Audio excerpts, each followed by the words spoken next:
мичке берилет. Чоң рахмат Нурбек Өмүрбекович. Урматтуу Алмаз Акынжанович.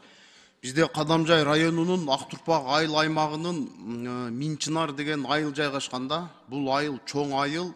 Ошол Минчинар айылынын эли элдик демилге менен каражат чогултуп 6 километр таш жолду жаңы асфальт төшөө иштери жүргүзүп жатышат да.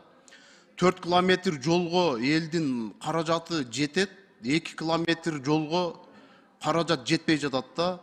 Ошого 2 километр жолго капиталдык салымдар беренесине бир колдоо көрсөтсө бул абдан жакшы болот эле.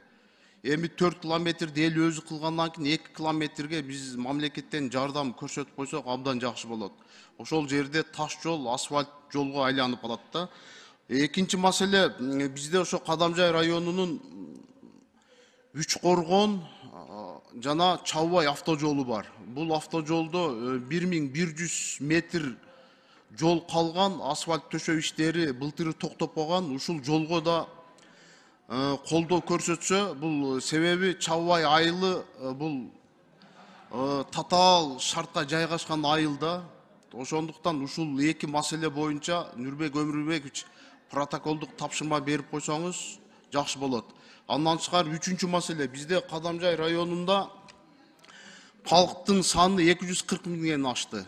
Болгону бир 4-5 эле маданият үй бар экен да. Бир да маданият үй жок экен кээ бир айыл аймактарда.